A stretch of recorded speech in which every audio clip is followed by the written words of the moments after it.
Who made this video? What's up, everybody? Welcome to episode 90 of Value Town. I'm your host, ChanManV, and joined today by Noxious, of course, my co-host. What's up, buddy? Not much, man. Just regular life, playing the Hearthstone stuffs a little bit. I mean, with the new patch that came out, I actually played more than I had the previous weeks. I did mention in the previous episodes that I barely played. This time around, I gave it a bit of a more honest shot. So, all right, cool. Yeah. And then I want to welcome to the show, asking who made that intro video. Obviously, not you. And that's not a static image, guys. That's actually a real live shot. But I want to welcome to the show, DisguisedToast. How you doing, buddy? Hey, how's it going, man? Thanks for having me. Happy to be on. Who's your handler? Yeah, who's that? It's been what, 4 months? Probably something like that. Yeah, I think you were on the show in the spring. Yeah. Yeah, definitely been some time, but I've been doing some awesome videos, of course, in the meantime. Of course, that's what I do. That's right. What was actually the last one you did? The last video I did was the Tusker Totemic stats one. Yeah, that was a good one. Yes, that was really good. Putting my math degree to good use instead of shit posting. I like that math degree. The guy's like, let's use high school math. All these high school. Yeah, he's got definitely much more advanced. He's got an advanced understanding, but like in the end, when he applies it to Hearthstone, it's like, yeah, I guess we just use percentages. Just add it up and divide it by a number. Exactly. Like, there you go. How much better is this? Well, I guess additions. Well, guys, we got a lot to talk about. You can see the topics down below here. Amazon Prime and Tyrande, lots of big things announced at TwitchCon. And HCT Asia Pac that concluded with some interesting and familiar results. And then we have our typical segment with our week in Hearthstone. That includes decks that we played with and anything that we're doing with Hearthstone, any fun moments or whatnot. And we're doing Mekkatorque Workshop. It's been a few weeks since we've had it, and it's been too long. So we definitely have a few cards that me and Noxious wanted to bring up. And of course, viewer Q&A at the end. Go ahead and tweet those questions to me at ChanManV, and we'll read out as many as we can. But okay, let's start off with some news that was announced at TwitchCon. Some huge news. Amazon Prime. Now, if you are a member of Amazon Prime, you now receive all kinds of awesome goodies, and that includes free subscription to any of your favorite Twitch streamers. Which, holy crap, right? That was, while I was there, it was just like crazy, all the streamers that we know in Hearthstone or whatnot, and they're just like, oh my god, I just got X numbers of subs and they're not even streaming. So adding all those subscriptions to the ecosystem, I think that's amazing. And then we were all wondering about the Tyrande Skin, and this is what the Tyrande Skin was all about. You get the Tyrande Skin free with this package or this offering. As well as a lot of other things too. But want to get your thoughts on this overall, just from the standpoint of melding Amazon Prime and Twitch Prime type of thing. Yeah, I was just saying how Blizzard, with Hearthstone, actually can afford to extend the platforms through which they run promotions. They do cross promotion on World of Warcraft, with Overwatch, with Heroes of Storm, with Hearthstone. They do that, but because it's a PC game, they can afford to do that. They have like this restricted audience when it comes to what they're trying to reach with WoW. But when it comes to Hearthstone, it's a huge other platform. And a lot of the consumption of content for Hearthstone is driven through mobile. And as a result of that, it's usually a little bit easier, if not necessary, to promote through other channels. And I think Twitch and Amazon, Amazon having bought Twitch, it just kind of makes sense that if Amazon wants to invest into esports through Twitch, also tries to capitalize on one of the biggest titles they have access to, which is Hearthstone, which is also pretty casual, family-friendly image, as opposed to maybe going deep on CS:GO. So I really like what they've done. I just don't know if it's nice that they kind of restricted it region-wise. Like, that's the one thing, the region locked to North America really sucked. Yeah. Khadgar level bullshit. Khadgar level bullshit. I just don't like it. Oh man, I just don't like that. Feels bad. I know, like all these folks like in Australia and so they're all QQing right now because they can't get it, right? So, Toast, what do you think, man? I mean, the big question is, did the guys over at Blizzard prepare something for Tyrande, for people outside the region? Because obviously they know this is coming, that people are going to complain about this. At the same time, I don't think they can really reveal that plan while the partnership with Twitch is going on. It's like, hey, we partnered with Twitch Prime, but you don't have to get it now because we're going to make it available later on. Like, I think even if they did have a plan, they can't say they have it right away. But I do think they will make it available to everyone eventually. I hope they make all the skins available to everybody eventually. Yeah, but they haven't to date. So, what makes you think it's going to be? They're going to do it different? Yeah. I mean, with Khadgar, I think the restriction on Khadgar was less because Khadgar was just iOS, right? I think it's even dumber, personally. Yeah, with Twitch Prime, it's like you have to be living in these countries. If you're not in this country, then too bad. But with Khadgar, at least, okay, you don't have iOS. You can still kind of maybe get your hands on an iOS device, but it's unrealistic to expect you to go to another country. Like, yeah, you can kind of get around it, right? Get around it. You can definitely get around it. But it takes somebody knowing what they're doing though to get around it. Like, they should make it available to everyone through like a legitimate method, right? Not playing around with address. Here's my question, right? Here's my big question. When you log on the client and you live in South America, let's say, or even like Asia, do you have the message that says, hey, Tyrande's up? Like, do you get that? Because that might actually tilt me. If I live in the countries where I can get that and I'm located there and the client sees that I'm there, then, it lets me know that I can get this hero. But if I'm not, does it still pop up? Like, that's the big question I've got. Because that's true. Maybe, like, if that is the case, then, yeah, there's a reason for people to start bitching in droves about the promotion even occurring. I don't know. Hi, I'm here, but you can't get me. I'm this hot blue skin chick in the Warcraft universe. Yeah, I mean, I'm confident. I put my faith in Blizzard on this one. I do think they'll actually make a way for everyone. Makes sense. It makes a lot of sense. Yeah, hopefully. So, okay, how about the whole free sub thing? What do you guys think about that? Oh, more money for everyone, man. Right? And then none at all the following month. Well, so the cool thing is, hopefully Twitch will add, one of the things I feel like would have been nice, or it would be a nice feature from Twitch, is to send out notification emails when subscriptions do expire. I think just generally speaking, I think it would be good. I think they do that, don't they? I don't think so. And maybe it's just you log on and you're not subbed anymore. Yeah, I think you do get some kind of notification in that regard, but an email would be nice too. And I think it would help all of the broadcasters if that happened, especially the ones that are getting the free sub from this Amazon Prime thing. And or it might not. It might do the opposite, where people who forget they have it on just go and say, "Oh, true too. That is true too. I mean, they're like, "Oh, I have all these subs that will auto renew." That's true. But I don't know. I wonder what the statistic is on people that have auto renew versus opt-in. I'm sure. You think so? Yeah. I mean, subscription's always been a model where people benefit a lot from folks just forgetting, like magazines, right? That was always the typical. So I wonder how much of that really plays into Twitch. Into Twitch. I feel kind of bad when I see someone who resubs and he hasn't been in the channel in like ever, forever. I'm just seeing that name like giving me money every month, and I do feel bad. It's like he's not getting any benefit out of this. He probably just forgot about the $5. He's lurking. He's totally lurking. He's not lurking. He's gone. Well, the upside is like, I think if they're not on, it won't tell you they resubbed. From what I've noticed, like if they don't show up, it'll just tell you like next time you log in, X viewers have resubscribed.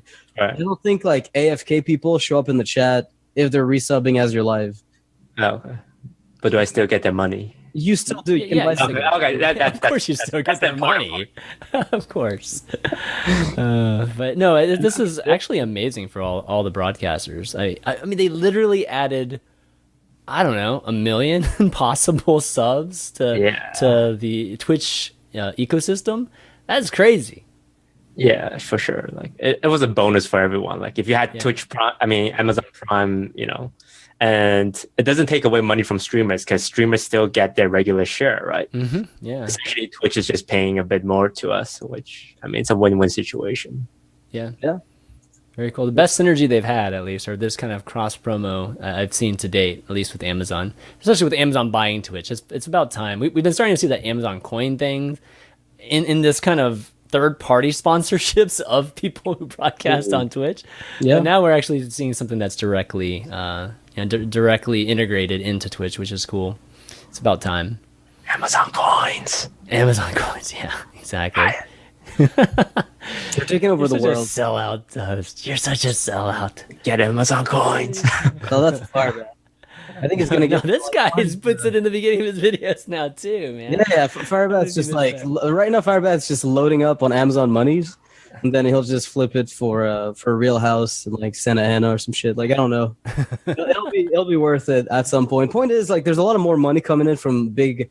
I guess like I don't want to say corporations because that's not necessarily the word I'm looking for because there's more than just the huge ones. What I like about Amazon investing in that scene is that suddenly all the large, financial, companies that can actually have financial backing for those events will be interested because they see that Amazon's investigating the space.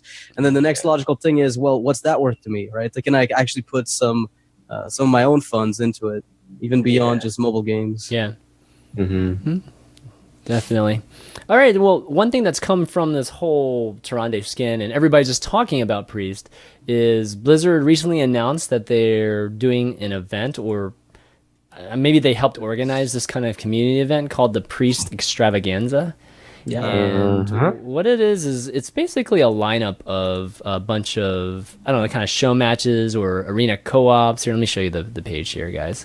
You can kind of see that there's basically something for each week of October, and this week being the first one. Actually, it might be happening right now or today. It's Hafu and Chess Dude doing, I believe, a co-op arena, and then we're gonna have a Trump versus VLPS show match around this. Actually, it starts a little bit later. It starts in about an hour.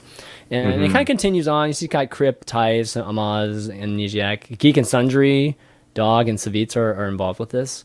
That's cool. So it's kind of a way, I guess, to celebrate the whole just Tyrande Skin coming out and Priest. Yeah, I love the first comment, by the way, just under this post. If you scroll down a little bit, you'll see the first comment that somebody posted. It says, "Sorry, Twitch Prime isn't available in your country." And it's literally just a huge middle finger to Blizzard. But the point is, they're trying to promote way beyond anything they've done for other skins, right? This time around, like they've actually gone out of the way to make a day. A lot of for the event.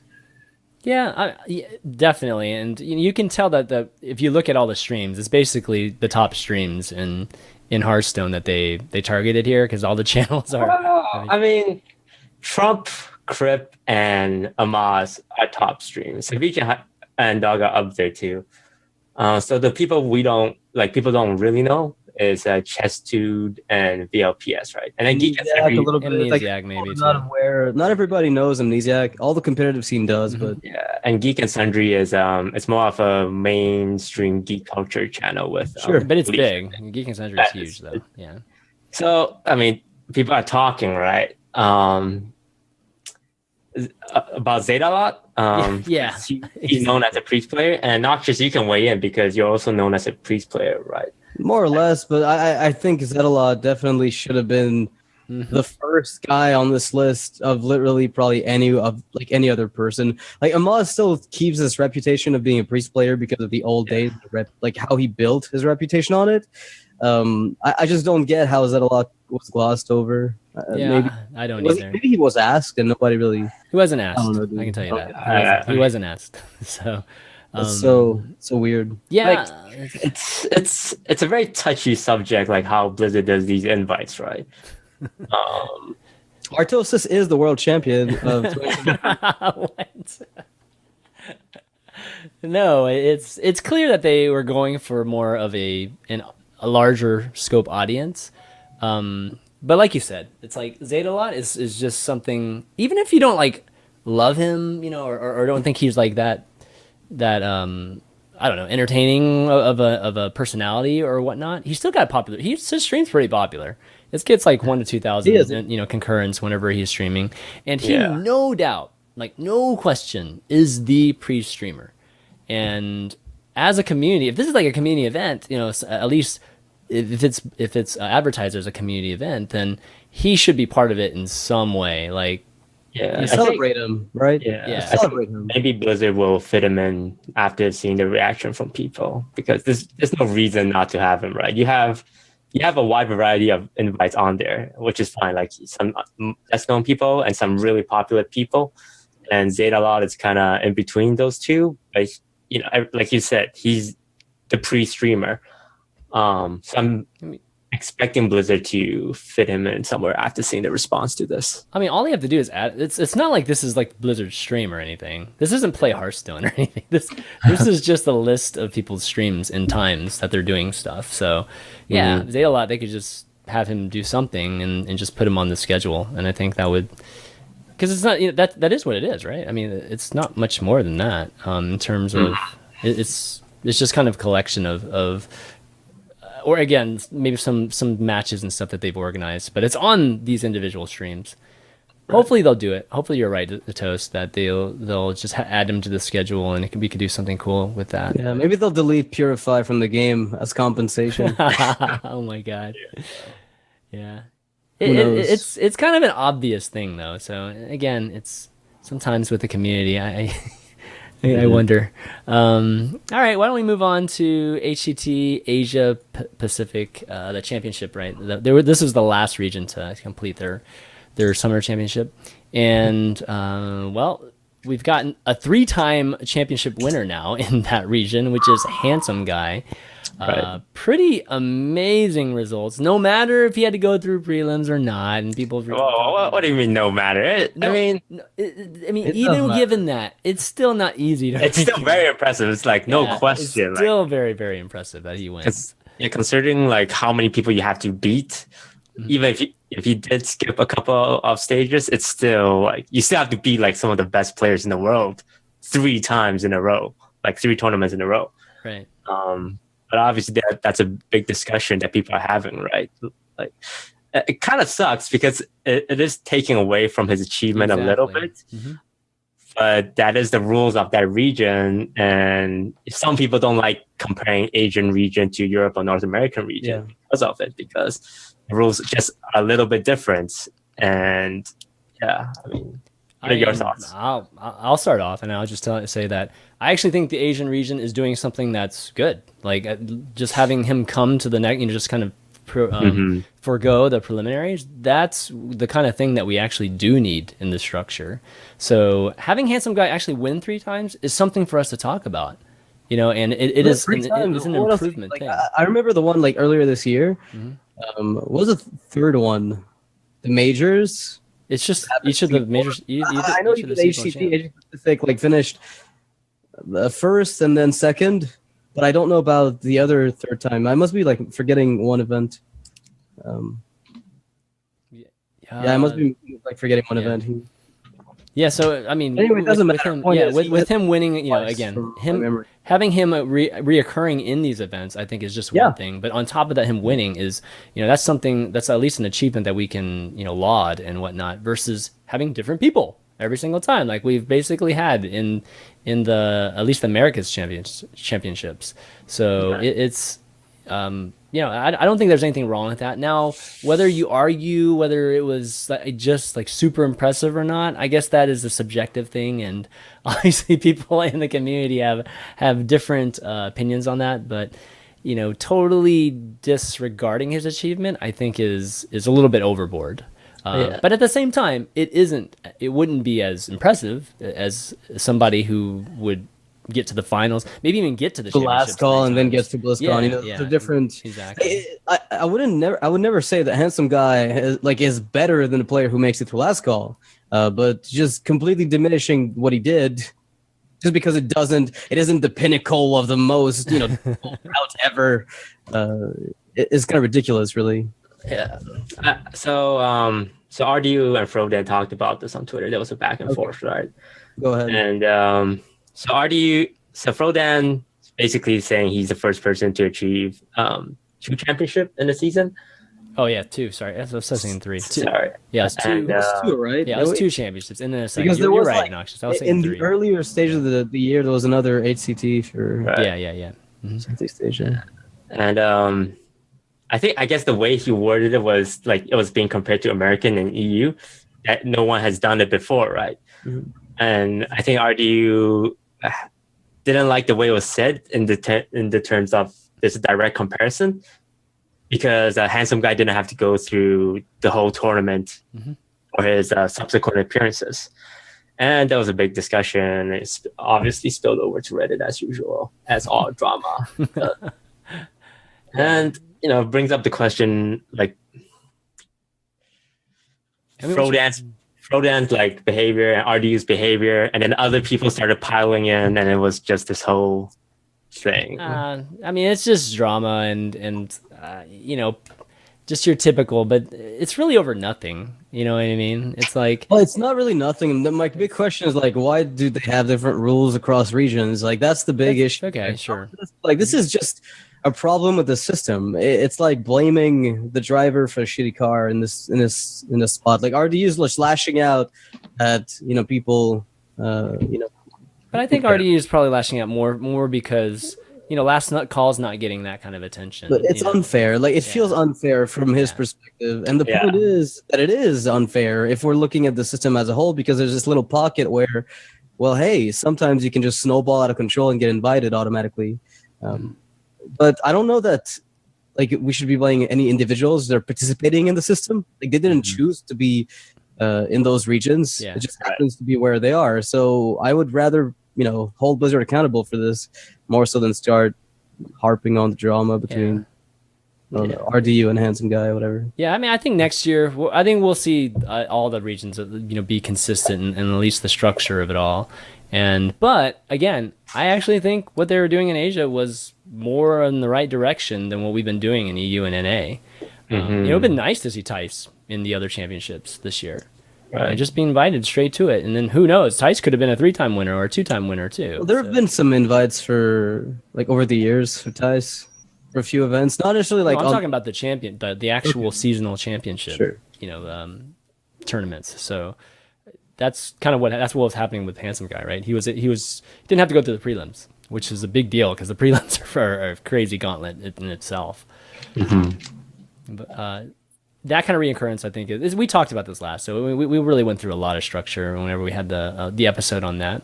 But I don't know, Toast, what is your thoughts on it? Like, do you like the Asia structure, or do you actually like what we've been doing over here? I like what we've been doing over here. I generally don't like anything that snowballs. Like, the thing is, you should be awarded for consistent behavior, right? Like, let's say you're top 4 every time. Like, there should be some not compensation, but like reward for it. I'm not sure if they do it in North America. They have the point system, right? But I think that's only to get into the tournament. I don't like the fact that if you do really well in the first tournament, you get to skip a huge portion and jump straight to the second tournament. I think that was a problem in the early stages of Hearthstone in terms of invitational. It's always the popular people like. But that's not popular. That's actually based on merit. That's based on a win that you had previously. But he doesn't have to go through the gauntlet again. Exactly. I agree with. I don't mind that the fact that you'd get an auto invite. I think it would be great if like it was applied like to a lot of people. But the point is like when you have both system working differently, then somebody's got like a speed bump. Sure. The inconsistency is not. I definitely agree with you guys there, and the inconsistency is not good between the regions. But it's just a question of which one is better. So Toast, you think what we're doing here, just having it readily, almost like starting over every season, is what you think is right? Okay. Yeah. Cool. All right. So that kind of concludes it, and this leads into last call, which is going to be, I believe, next week. So we'll see the top players basically, and RDU being one of those guys, going at it, and that. That tournament itself is a fierce tournament because these are the players that are the best, or they're either the best or they're the best grinders. The best players that grind. That it's just in in Hearthstone right now. So you should see some high level play during that. Yeah. All right. Well, let's move on. Let's talk about I guess what we've been doing in Hearthstone this week, and. This is kind of where we talk about decks for those of you maybe if they're tuning in for the first time, and just talk about just whatever we've been doing, any fun things. So the first thing to talk about is really just this is the first week after the updates come out, with all the nerfs and whatnot. So what have you guys been seeing? Like, what kind of trends have you guys been seeing on the ladder? Shaman. Shaman. What? It didn't fix Shaman, dude? Yeah. So I saw one Miracle Rogue because people slowed down. Yeah. Rogue just says, well, now I don't have to worry about my health as much, so I can play. But now Temple Mage as well has come up a lot. I've noticed. Like, really? Okay. Came back a ton. I don't know if that's been your experience as well, but like, I'd say it's like 50% Shaman and then a mix of Temple Mage, Rogue, and Control Warrior for me. Like, that's pretty much what it's been. Okay. How about you, Toast? I mean, I'm still in teens off ranking, so at that level, you see a variety of weird stuff. You see a lot of priest, which is also yeah, that is weird at that rank. But mostly temple mages. Shaman, I don't see as much shamans anymore. Really? Okay. Because I'm not sure if it's a ranking issue. Like you just don't see that much shaman plays in the lower ranks. But I don't see them that often. And for me personally, I'm very happy about the Rockbiter nerf because I'm not constantly worrying, holy shit, it's turn 6 and he's about to pound me for 10 damage. Yeah. And that was aggravating. Yeah, because it was just mind games, right? Like you would alter your play for something that might not even happen. Just not having to worry about that anymore is a huge relief. And of course, Tuskar Totemic not high rolling you on turn 3.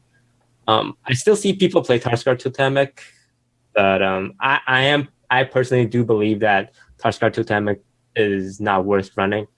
Oh, the stats say so, right? The thing is, if the meta shifts, then maybe it's still worth it. Like, one of the big deals about Tuskar is it obviously doesn't fit, like, every Shaman deck ever again, right? Like, it's not just going to be an auto-include. Right. I mean, for all its lifespan, whatever's left of it, poor guy is about to rotate it out and suddenly but it's like, it's in a spot where now I actually like how it's designed because it feels fair. And if you play a Totem Shaman deck and you get a cheaper thing from below with it, then all the better. Good on you for playing a deck that has synergy that isn't just straight up you putting a lot of auto includes and making it work, because that's just boring. Wicked Witch Doctor lists have been very successful from what I've noticed, at least. They just seem very, very solid. And Tuskar can still roll Air Totem for your Spirit Claws and whatnot too, so there's still plenty of synergy with totems and different archetypes of shaman for it to potentially be viable in something, but not everything, which is good. I'm like you, Toast. Actually, I'm in like the lower teens, and I haven't seen that much shaman, but I know that there's a ton of shaman in my near future. But right now, it's crazy how many actual control decks I run into, right, and just in that range, and kind of sucks because I've been trying out Hunter. It's like, because what I typically do whenever nerfs happen is I first just play the decks again, like play the decks that used to be good and just really feel the effects of the nerf, and then kind of get a sense for that, because I hate it when people just change stuff immediately without knowing for sure, or having at least some kind of feel or data for it. Right. We see that in other games, right? When some type of update is announced, like Overwatch, for instance, everybody just stops playing. Like when the nerf happens, they just stop playing that character just for a knee-jerk reaction. Really? Okay. And then eventually, sometimes, or a lot of times, it ends up coming back. Like once people, decide to, okay, we're going to stop trying to keep... Genji's not dead? Yeah, sort of, it's stuff like that, right? So that's kind of usually what I like to do. Definitely, the Rockbiter has made has definitely made a big impact in Tuskar, but I wouldn't say it's like enormous. And same goes for the Hunter, Call of the Wild. It's definitely not as strong, but it's still plenty strong too. I haven't seen a Yoxron deck for the last... Why? Is everybody retarded? Dude, I played tons of Yoxron decks. That card is like 90% as good as it was. Like I've played a bunch, and they've wrecked me like they've wrecked me like old school. So, really? I don't know, maybe it's a public perception thing. Playing against them because the card is just good right now. Like I had to argue on the day of the patch when I came on to play my funny shaman control deck. This like super dank. Like, okay, I'm gonna keep playing Yogg and see what happens. And it turns out it still clears the board most of the time. In fact, I'd say that it's just as good when the board is full than it was before, because it's got even less chances of bursting itself down.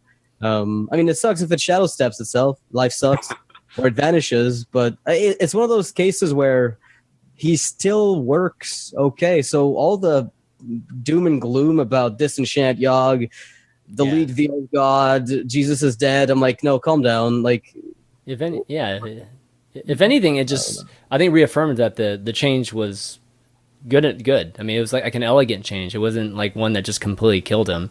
I mean, I would still worry if it was still good enough to be played like at the highest of levels. But right now, from what I could see, man, I played probably against 6 Yogs last night, and they casted like 8 to 9 spells. That's quite a bit. I mean, it could have been just a small sample size, of course, but that's pretty strong. If y'all can cast like 8 spells, holy crap! It's bound to be good for them at that point. Yeah, and I don't know if that was the right change they made to it. Like, the more I think about it, the more I wonder if that was like exactly what we needed it to do. Because I don't think decks that really wanted to run it, say Mage and Druid, will cut it. Like, it just doesn't seem like that would happen.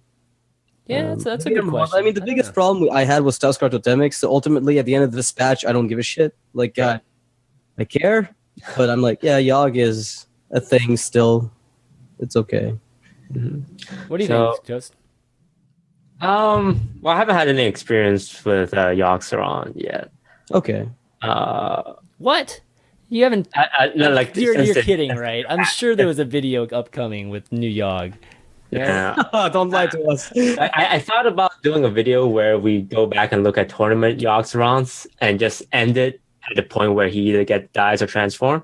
Yeah. And see how many it would have been different. Like, would I have decided the finals? Would I have decided the semifinals? Because it would have had that'd be cool. Yeah. rippling effects, right? I think someone did it for the 20 Yogg video, and he said that 2 games would have been completely turned around if Yogg had died when he died. Yeah, if it had like stopped itself. Yeah, like it would have been the difference between a win and a loss. Wait, so 2 out of 20 or just 2 out of 20?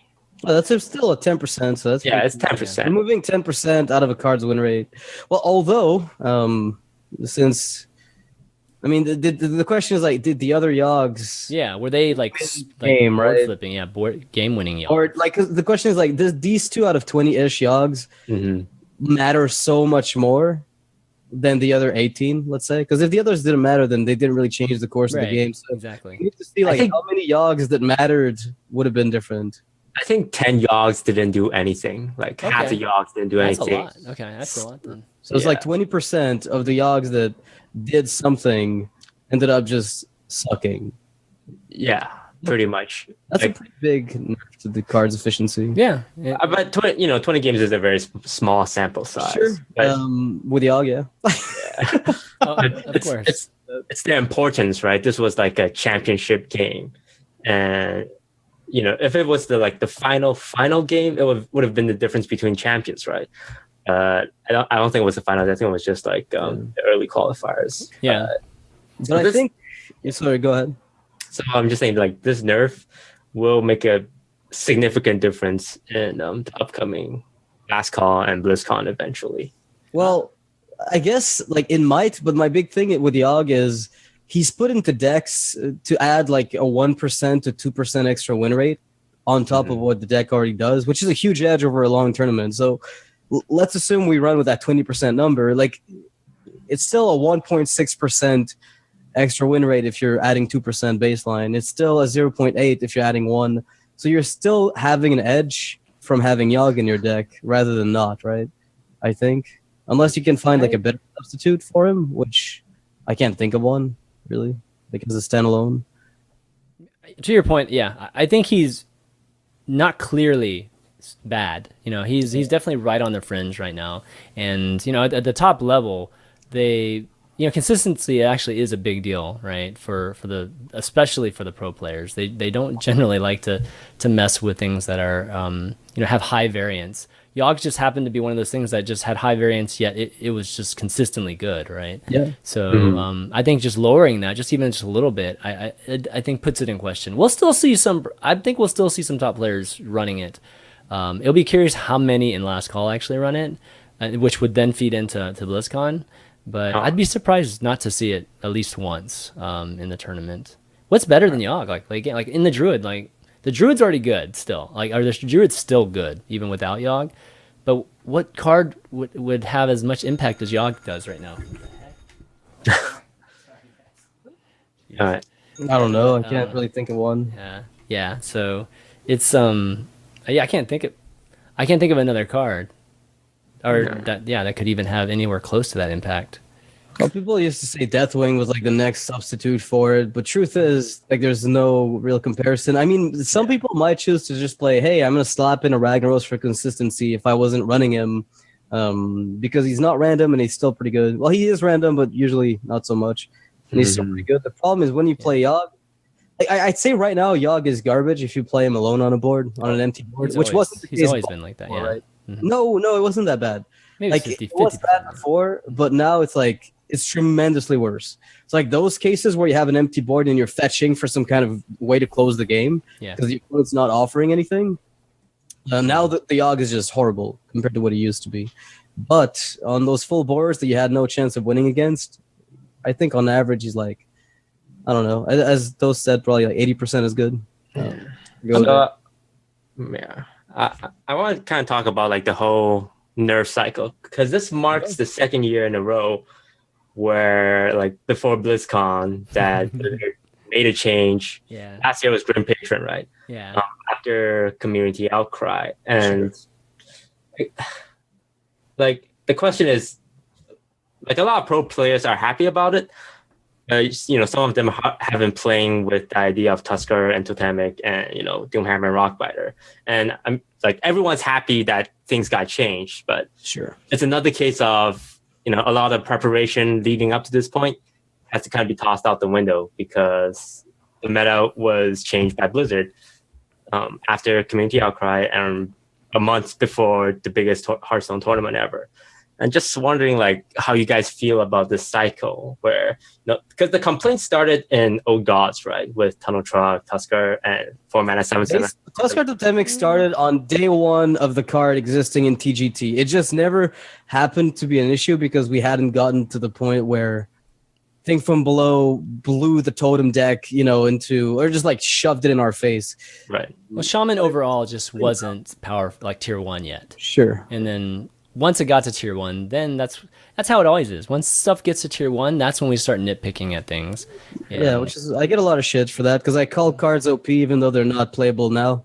It's like, I think Resurrect and Onyx Bishop are completely fucking broken. I think they're broken too. But no one in the community is going to be like, yeah, Noxious, you tell him. Design isn't like your strong. No, like until Priest completely shuts down your fucking meta, you will not complain about it, and then it does, and then you bitch. But the truth is, those cards are broken, and it's one of those cases where I just think the devs don't have, or at least didn't have. I don't know about now and going forward, but didn't have like a strong enough grasp on their game mechanics to understand just how absurd it is to make the cards that they did. It's like a lot of factors coming in together, right. Which I guess, like, to your point, it makes me worried that the devs don't take control of the nerfs and balance until it's like way too late. That's what worries me the most about the whole thing. I mean, to answer your question, Toast, like, how do I feel about the cycles being right before the big tournament? I think if it was an issue, or if it was more changes that were happening more on a regular basis, and it wasn't because of some kind of some crazy outcry, with even just the state of the game being in a weird bad place, I think I would have more of a problem with it. Because if the game's in a good state and then you're changing it just for the sake of changing it, whatever dev cycle, instead of really taking your championship into account, then I would have a problem with it. But the last thing I want to see is Tuskar, as it was before, and Yogg as it was on the stage at BlizzCon. I think that would have just been a disaster, and I am absolutely okay with the players having to adjust, because that's part of Hearthstone too, just to see who can adjust to this kind of meta more quickly or not. So I'm completely okay with them changing it, especially when the state of the game and how we all felt about the game was the way it was. Okay. My question. Okay. How about this? If the community didn't complain about Tusker and didn't complain about Yoxaron, do you think these changes would have been made? No, they wouldn't have been. And that's my problem with it, is because Blizzard doesn't. like, God, this is what tilts me about it, because it's like it's a game design issue. It's not a like. Brian Kibler actually made a really good point, which had to do with perception, right? He said, Yogg isn't exactly as good as people say he is, but the perception of the game and its competitive legitimacy, like, it's just like people just throw it out the window. Nobody believes Hearthstone takes skill when Yogg takes the tournament, for instance. So, like, there is a portion of it which is a perception issue that Blizzard wants to tackle to maintain the validity of Hearthstone in the esports scene. On the other end, it boggles my mind that a lot of these problems weren't foreseen. Like, I don't mind the Yogg not being foreseen, because the amount of variables and the amount of times where you have to come up with the exactly right deck list for Druid, for instance, to just get the perfect storm brewing where it's just completely toxic. But like Tuskar Totemic, how did that, like, how do you not see it on your own when you make the card? Like, how does that not come up when you design and you're brainstorming, or even a month afterwards, even if nobody plays the card? Like, what? I think they, I think they do see it, and I think it's one of those things where whenever there are weaker classes or whatnot, I mean, this is just my take on it. Whenever there are weaker classes, they do allow just powerful cards to happen. Exist. And I think Tuskar is one of those things where they probably saw it. They probably knew that half the time it would roll something that would make it incredibly good, and then half the time they would roll something that was probably what the intention of the card was to begin with. It was just to add another token that synergized with some other element of the deck, which is what it is now, right? That was the biggest thing for me with Tuskar. It's just like, it just doesn't make sense that you could get variance that's like a value that's like very wide, 6/6, right? Or I mean, you can just call Flame Tongue or Manatide Totem. I mean, you can gauge that however you want, but that's extreme amounts of value. That's going to be like 5 mana for that, for something that Tuskar is just doing right now, right? And then like baseline, just having a 3/2 and a 0/2, that's fair value right there, especially when it has synergy with Spirit Claws, or it has synergy with Primal Fusion or anything like that. Stuff you do. I mean, Think from Below and everything else is just it's just good. Right? And you don't need the extra good on top of it. It's like if I told you Innervate also added a coin to your hand. It's like, no, fuck you. Like, I don't want a 20% chance for Innervate to come back as a coin. Like, what is that? Like, how absurd is this? It makes no sense. Yeah, and again, like I was saying in some previous episodes, we're the product of some of this stuff too. They don't have to react to it, but we're the ones that are the complainers too. And I think some of these type of big moves in terms of trying to get classes relevant, which we might see in the near future with Priest, is based on all of us complaining and in a way not being patient, and some of it's rightfully so. But at times I think the overall design of the game takes a hit because of it too. Yeah. So it is a tough job designing for this game when you're trying to obviously please us constantly, but at the same time, you still have to have a general scope of the game and do what's best in long term for the game. Yeah, I wish they did more on their own. Like, I'll be honest, I was very surprised, pleasantly surprised, right, when I saw Rockbiter changed. Although Rockbiter, like, that should have been changed in the Force of Nature patch, but whatever. I was happy when I saw Execute change, for instance, because I did not see that one coming. Like, that's one of those cards that's like the nerf that makes me the happiest of all the ones that happened, because they did something nobody thought they'd do.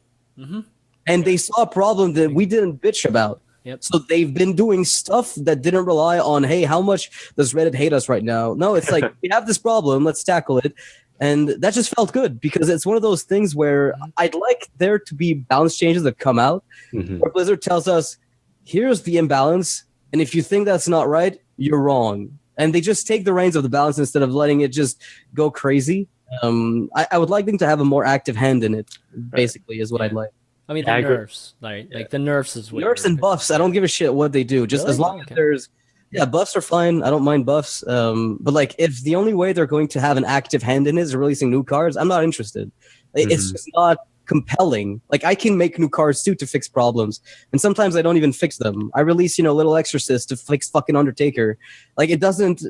I've seen Hearthstone evolve, and I've never seen a card come out to fix a problem and fixed it. Oh, that's covering up a problem. That's not really fixing the problem. But that's the problem, is I'd rather they just change stuff as opposed to add layers and layers and layers of dirt to try to bury it. Like Yeah, that's sure. not what we need at this point. Yeah. Toast, you're wanting to add something? Go ahead. Sorry, did I keep cutting you off? No, sorry. No, like I agree with Noxious. Like when I saw the execute and the charge change, like I didn't see any complaints about that. Well, I mean, there's a little complaints about execute, but it's more like rolling your eyes, saying, "Oh my god, one mana remove a minion." But when I saw those changes, it's like it's great because it shows that Blizzard are paying attention beyond what everyone's complaining about. Yeah. I think if changes like that can happen without pitchforks coming out, without all this anger and all this like outrage, like everyone will be so happy. Like Doctor said, like they're able to balance card without requiring us to go full on crazy. But it seems like the only times they do these balance patches is when the community goes, gets fed up with it and starts rioting. So we kind of associate this whole like if the game's bad, and we gotta start breaking shit. Yeah, that's exactly. That's what the pitchforks do. And it's a terrible environment, but it's been like this since the start of Hearthstone. Like back with Undertaker, it came out in Naxxramas, and in GVG they introduced cards like Scarlet Purifier, that deals damage to Death Rattle. Oh yeah. And No Exorcist, which gains health and attack based on Death Rattle. It's like, okay, I see what you're trying to do. You're trying to counter this Death Rattle Undertaker deck. And obviously that shit didn't work. But they didn't change it until like a month after. It's like more than that. It was it more? I don't know how long it was. It definitely came quite a bit after their... Maybe 3 or 4 months after. Yeah, it was like at least 2 to 3, I think 2 months after GVG, because we had 4 months between Nax and GVG. And it was like 2 months after that Undertaker got changed. Yeah, and with Grim Patron, it was Black Rock Mountain thing, right? Yep. And TDT, they tried to introduce some, anti-Grim Patron cards like... Eadric the Pure. Choma. Yeah. And those shit didn't work either, and it took like 2 more months or like 3 more months, and a month before BlizzCon, it's like, okay, TGT didn't solve the issue, let's just change stuff. And like I feel the same with this year as well. It's like Karazhan made Shaman even stronger with Maelstrom Portal and Spirit Claws. How did that not get like? How did that not just get looked at? They saw the state of Shaman already before Karazhan. Why did they not make it like last second change? Make that Spirit Claw like 2 durability, and Maelstrom Portal summons nothing. Call it Maelstrom. That's it. Like it's like just tune something down just a little bit. I think those cards are actually fine if they were released next year. They just got released early, and I'm going to remind you guys. Nobody talked. Remember when I wanted to talk about Spirit Claws on that episode of Value Town, and you guys or at least I think Ray was like, "Oh, why do you want to talk about this card?" You know what I mean? Really? Yeah, because like nobody saw a lot of people didn't see the potential of that card. Like at least right off the bat. Karazhan party. Like I was at the Karazhan party for the reveal. Yeah. When it came up, I was with Dog, and I thought it was good too. Card, we were talking about just how broken it looked. It would just need testing to confirm it, but it just looked completely busted. Yeah, it's just I think it's a card that I think will make up for some of the cards that will be gone next year. Hopefully, like Trog and Totem Golem. It's going to need that type of early game coming up. So I think they released that just a little too early. But to your point, to your guys' points, I like to see that they're still have a general scope for their design. So changing abusive, changing, execute, I think was great. And now there's a lot of talk about Hex, right? I mean, there's always been a lot of talk. Exactly. And Hex has been another one of those cards that I think we've always thought was incredibly powerful. But these kind of things don't get looked at least from the community standpoint, until, we do have overpowered, or at least we've had a class that's just been the reigning champion for a long time now. So that's interesting, and hopefully they do more of that. I don't see it being like a pervasive thing. I'm sure they do have a list of cards that they are always watching, but they do have some kind of time frame, I feel, that where they want to see if people can adapt to it, or can problem solve it. I just think that time period is probably too long. Like it's they do have 40 million, 50 million people playing this game, and I think the data comes in pretty quickly for when cards are. Well, how to sort it? That's the problem. It's easy to look at data until you figure out. Like you have to metadata it, right? If you looked at Patron back then, there was no problem statistically. You have to look at what it did. Like you have to look at what it did beyond the stats, because the stats tell you jack shit. Like you have to kill patron and then have a new meta spawn into your simulation to figure out, yeah, this meta has been really stale because of this one card. How about we change it? Like the data will never tell you Grim Patron is imbalanced. It will never do that. You can't see outlier. You can only see outliers with the data. It's irrelevant beyond that. Yeah, that's a good point. Like data is very useful, but you can spin it in a way that tells a completely different story. Like so, as I said, Grim Patron has a sub 50% win rate. Yeah. But does it tell you that the meta is either Grim Patron or anti-Grim Patron?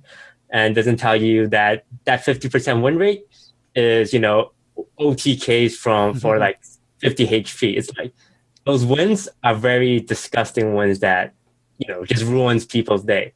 But yeah, statistically, it's fine. 50%. That's what you want to aim for. I guess it's counters. No, you guys are looking at, they have much more sophisticated statistics than we're talking about right now. How can they know that Patron creates a metagame? Like, how can you tie in Patron's influence to the ladder? Yeah. For me, how can you derive the decks that could be from the patron that is until you actually kill it? Right, you'd have to run a simulation with it somehow. Mm-hmm. My point is they have to do metadata analysis on it, but I don't even know how much of that they have.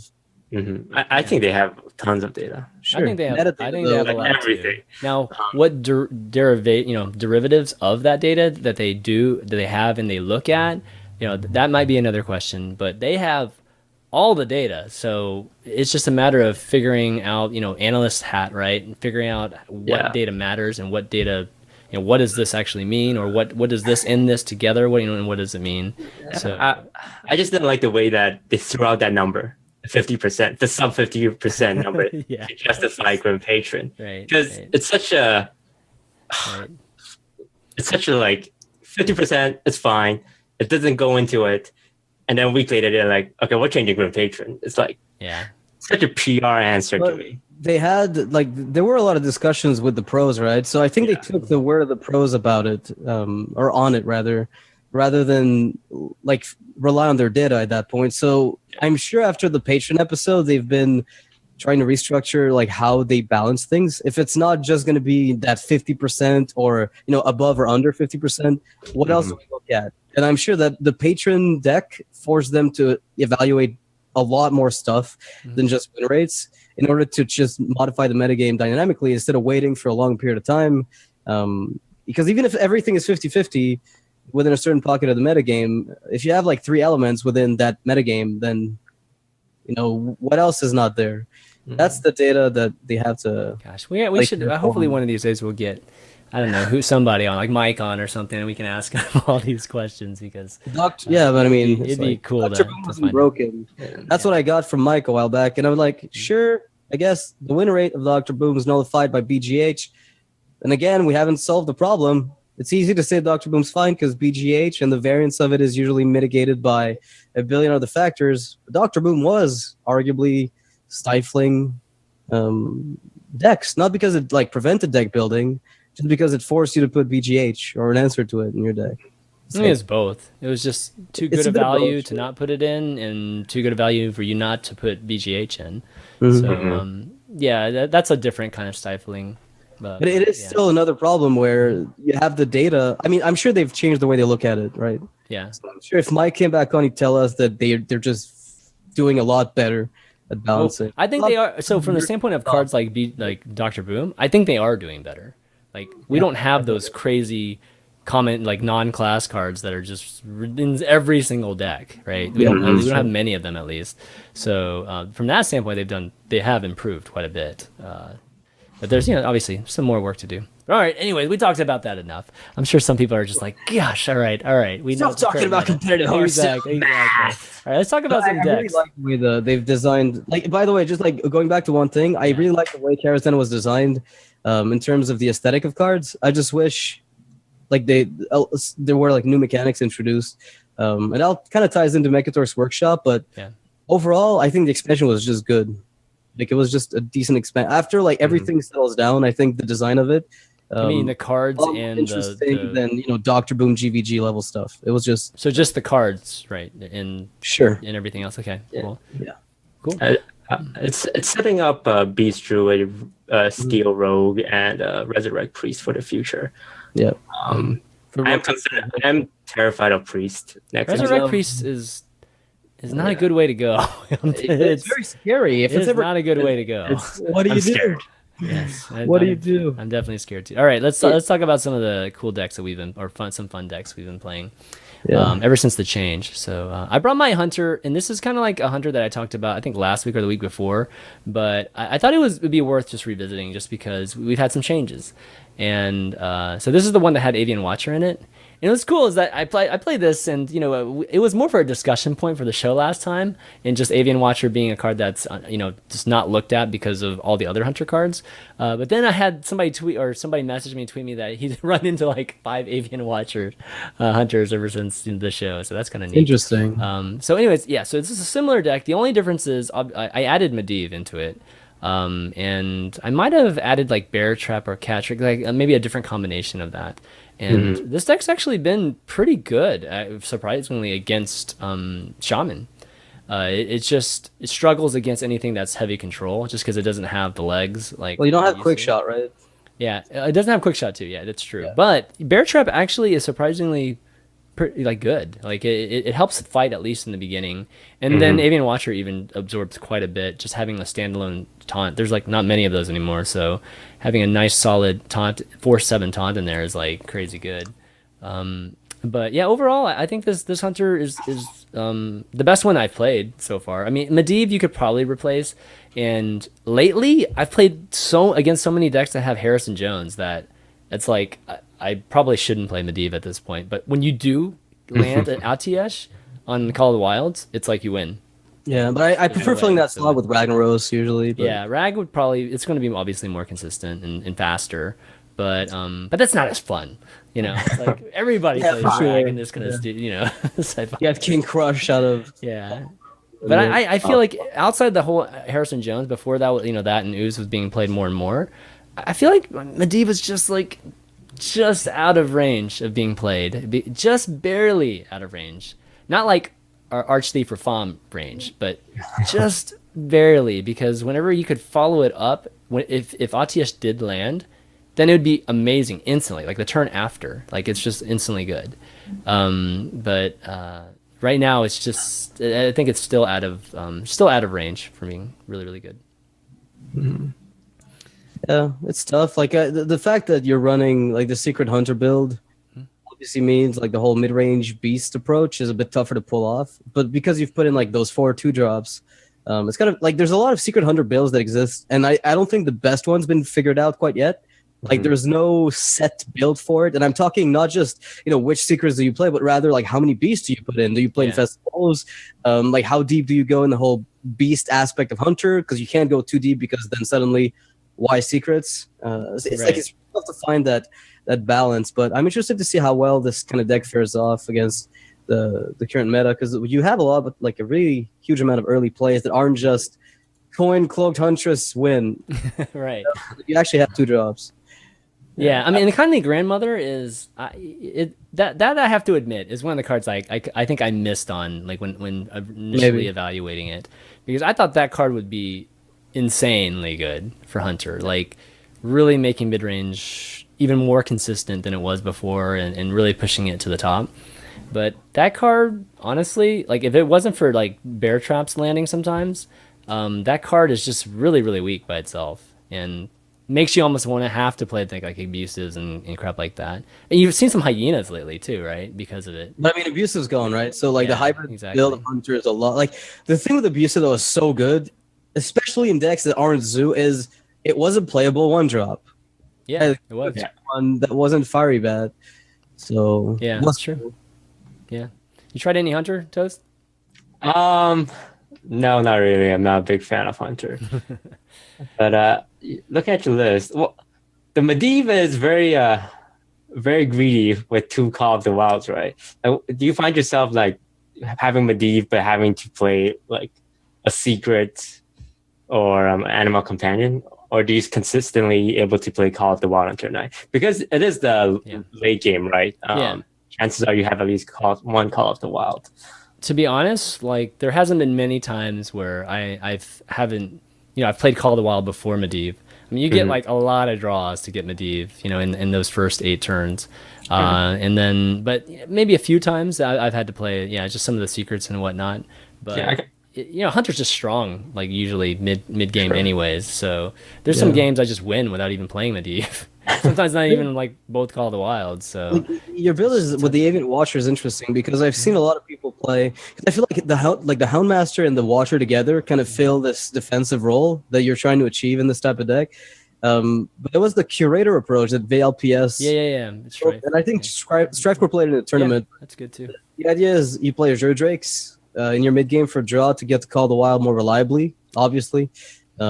And I wonder if you're playing Medivh, like, is that something you want to be doing? Like, do you need deadly shots? Do you not want quick shots instead? Like, what if you cut out Kindly Grandmother, you keep the Elix, and then maybe you find more slots, maybe quick shots for late game cycle, or just empty hand. That's pretty much what everybody keeps telling me is to add quick shots. No, like, I'm just trying to figure out, like, do you even want Drakes in the deck? Because that's where I'm trying to go. There is like, you don't want to play Curator because you've already committed to this build specifically.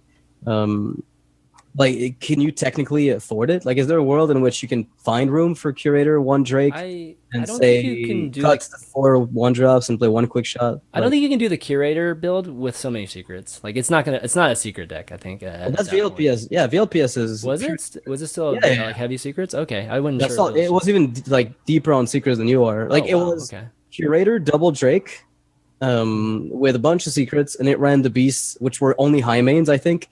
And basically the way it goes is you play Curator, you draw second Drake or one Drake plus high main, always. So you have a follow-up. Wow. Okay. Your deck can probably fit in like if you cut Kindly Grandmothers and say like the deadly shots for whatever reason, you can find room for like double quick shot, Curator, and one. Sure. Yeah. Right? And it gives you like card draw plus removal in the early game while removing the Grandmothers, which seem to be they're kind of weak. They're too passive. That's the problem. And like, unless you're playing something that does benefit from just, I guess, crashing minions like a hyena or something like that, it's harder to play that card now. Yeah. Okay. I like the idea of Medivh though. Like, now, especially now that Call is 9. Like, they don't fight with each other for that turn 8. Oh, it was no, dude. I loved it when it was at 8 because it was so coin. bad. I hold the coin. Like, I always held the coin to bridge 7 to Medivh into Call, and it's ridiculous. You get ridiculous stuff at 8. I mean, 9's good too, but 8 is even better. So. Yeah, but you fight for that slot too much, right? I don't know. Maybe I would always play Call first. I think if I had both. Yeah. That's probably true. You should play Call first. Let me just emphasize the should play Call first. But anyways, yeah, give this a try, guys, and maybe send your versions of this to me. That'd be cool. All right, next up we got Shaman from Noxious here, which has Yogg-Saron in it, baby. Yeah, but it's not a Yogg Shaman. It's actually just a control Shaman that happens to have Yogg. So I don't know if anybody's familiar with the deck that AP Drop put together like 2 months ago, I think at this point. So it was a very heavy control Shaman list. It ran like double Mana Tide. And the point is, you're not even Concede Shaman or Bog Champ Shaman where you Faceless Manipulator, Ancestral Spirit, because that's the Hex. You don't do that. That's too good. And too weak at the same time. This is an Elise, against control decks, you play Elise, and you can win that way. So you're basically a control warrior. But because you have Elemental Destruction, Maelstrom, and Lightning Storm, you actually have an answer to stuff. Because Elemental Destruction is the only AoE in the game that is good right now. Brawl is not even close. Like, I think just Elemental Destruction is just the best AoE we have. Who knew Shaman was our best priest, man? Yeah, that's pretty much what they are right now. Best heal, best removal. It's ridiculous, right? Like, this looks like if all these spells... Like, this deck plays like a priest deck, a control priest. Yeah. It's just got all the better stuff, which is kind of tilting because you play priest, you're like, oh, can I circle? Yay. And they go like Elemental Destruction, Lava Shock, your turn. You're like, what? What have I done with my life? It's very slow of a deck. But I like the Justicar. I don't play against too much control Shaman, Okay. But if they get Justicar True Heart and they play it, it's one of the most tilting thing ever. Really? Nobody sees it coming, man, and you win 100%. Like if you ever have time to play Justicar, if you ever get into a game where you have time to play Justicar, you've won it. And it's one of those weird cases where it's really hard to play, but it solidifies a lead so stupidly. It's so tough for people to stop it because it looks like a bad card, and really for Shaman it is. Like, it's just bad. That's not what Shaman, like the typical builds, want to do. But this lets you just spell damage once, and they go, well, I have to kill this because he's just going to get a second one and a third one, and suddenly Maelstrom Portal hits for 5, and they can't play any minions because you have a 2-mana Flame Strike. And so they keep chipping away at totems, so every single totem you play that has spell damage is, either has taunt, and if you're against aggro, you just Stoneclaw, guaranteed. Right. I think in terms of the best Justicar hero power, Shaman beats Warrior. Yeah. The problem with Shaman is chances are getting to a position where you can play Justicar is extremely hard. Yeah. And it takes like a couple of turns for you to get like full value. But if you can survive the Justicar turn and the turn after, that hero power is the most tilting thing ever, because suddenly every spell is hitting for 1 damage extra. And if you're an aggro deck and you're just trying to get that little bit of damage in, it's a taunt every turn.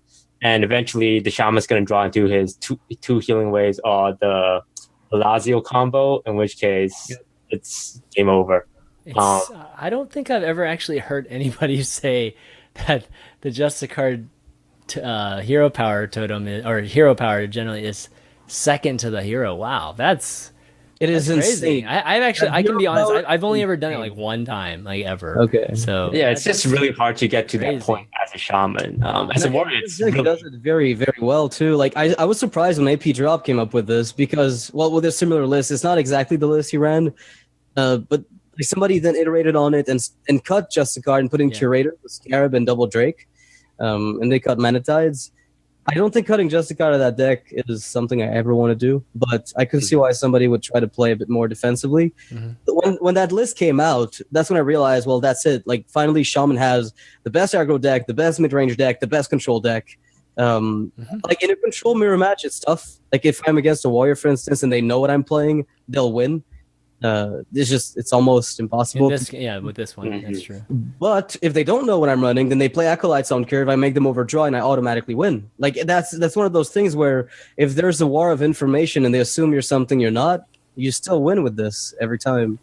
It's powerful. Crazy. The surprise factor is a big part of it. On ladder, most people assume you're mid-range or aggro, and they just flip the board because they're expecting that 4-mana 7/7. Right. And instead, you drop a Doomsayer, drop a Maelstrom Portal, a Stormcrack, and suddenly the cards they needed to save, they just played it all out, and they can't really recover from that. So for me, like every time I play against this kind of deck, it's always caught me off guard, and I threw away my win condition because of it. Every time, people just play stuff. Like, I wouldn't play this in a tournament if your opponent can see your deck list.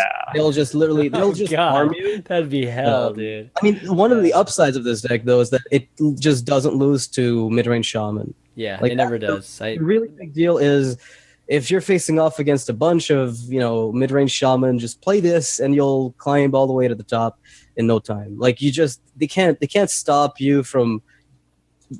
double Stormcrack for golems. You've got Maelstrom Portals with spell damage. You've got double Elemental Destruction, double Storm. Come on, like at some point they have no way to refuel the board. It's really, I would say 6 cards that literally beats it. It's Elemental Destruction, it's Things from Below, and it's Healing Wave. I mean, those. I mean, you can even say a Hellzeal in there if you want, but those cards beat mid range. And I played a lot of control shaman, and it has been the best answer to mid-range and aggro shaman for a while now. So it's crazy how good it is. But elemental destruction is just incredible, and when you can play a 5/5 behind it, it's like no other class can do that.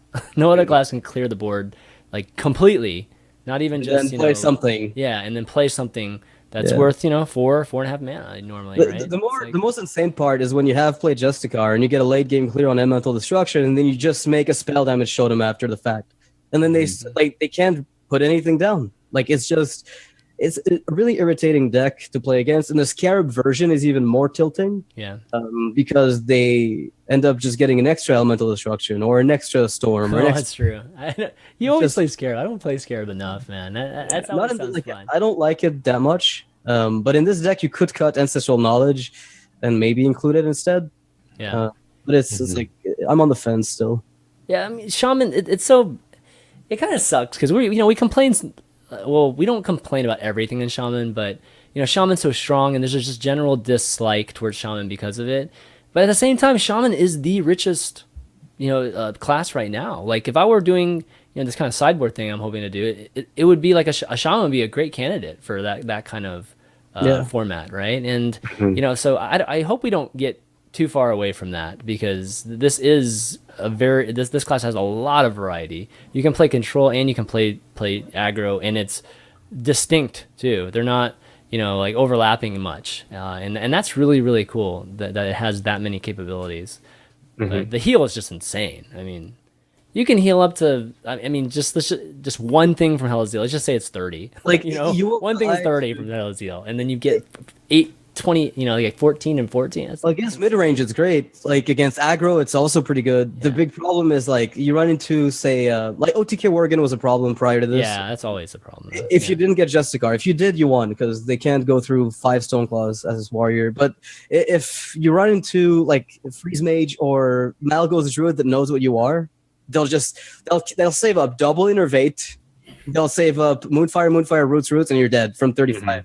And it's just OTK decks are always good against those types of priest max 30 health decks. OTK spells in particular, spell damage there's nothing you can do against it. Yeah, totally. Yeah, Rogue isn't too bad either if they get like the Malagos list. I've seen a lot of those. Yeah, totally. Okay, well, let's move on. I think Toast has one that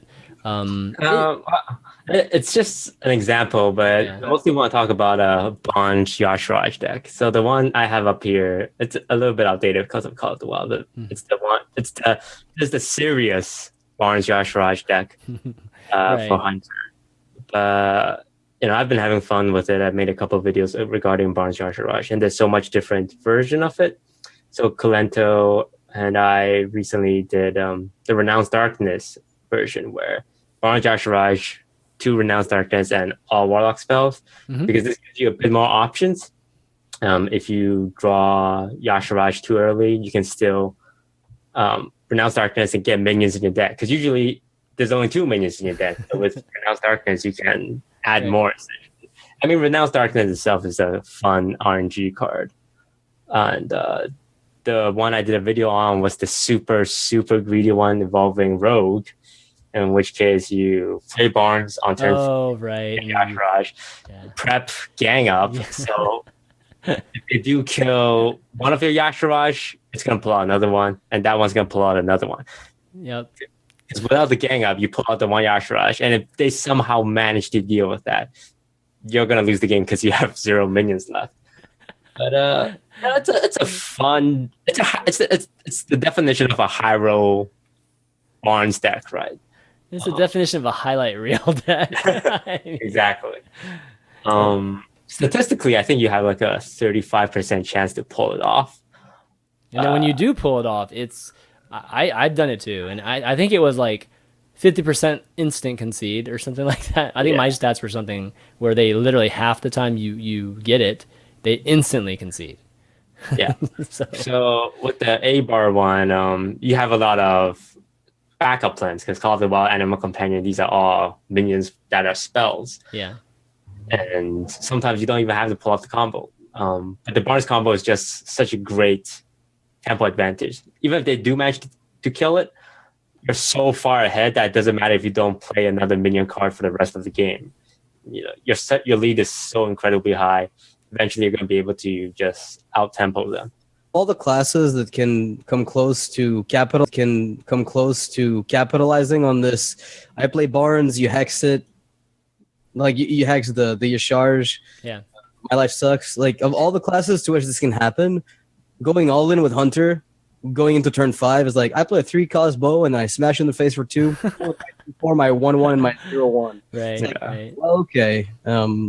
It really hurts. So, like, do you play this? Have you played this like this season? yet, or Not the not since the nerf yet. okay? I want to see how it fares with the 9-mana call, because one of the big things with this deck is the comeback from call late game, as you said. It's I mean, it's gonna be worse, right? Yeah, for sure. There's no question it's gonna be worse. So I don't think I think it'll still accomplish. I mean, this is like a fun deck. This is like a deck just to get some. It gets a legend. Yeah, well, that's true. It did get to legend before people knew about it. I guess they can't really do much about it. Though, like you can't really do much about it. It's like even if you know what, like, how do you know what it is? It might just be a hunter with a shitty draw.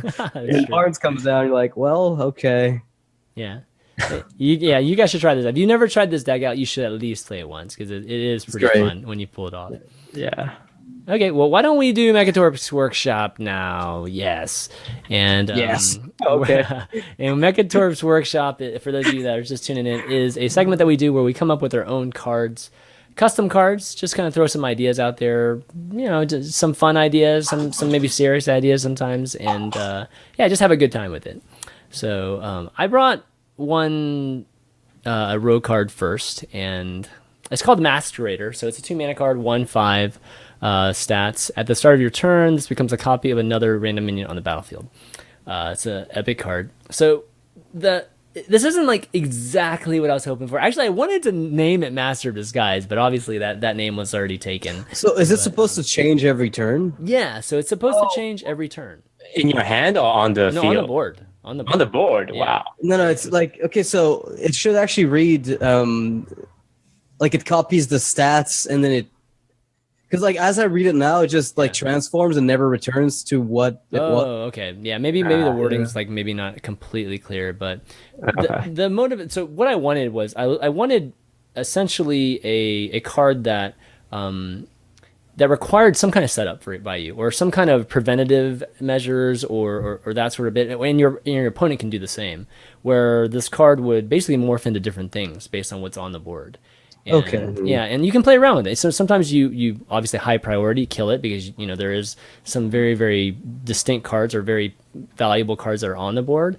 Or sometimes you like purposely don't do anything to it because there's nothing on the board that's of value, or you want it to become like a 0/2 totem or something like that, right?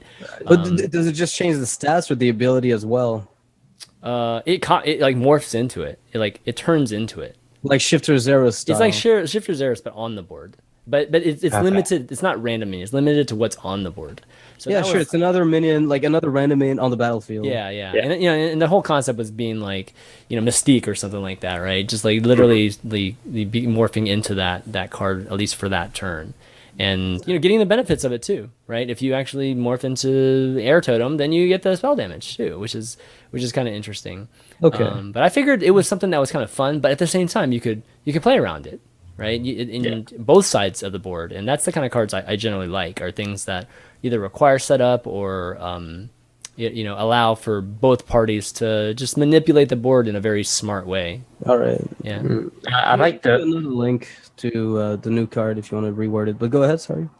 I like the point about being able to play against it, like dropping a shitty card like Domo. Yeah, like give him a dancing sword or whatever. Like, yeah, exactly. Okay, let me update it real quick so you guys can. I really like the idea of it transforming every turn. I just think like if it has too much health, then there's little counterplay to it. Like the opponent can keep it alive. Like let's assume I don't have something to offer it. Right? I'm playing a control deck. I have no minions but Rag. You play this, and you have another minion you'd like to copy. I can't kill it easily, as like with the amount of health that it's got.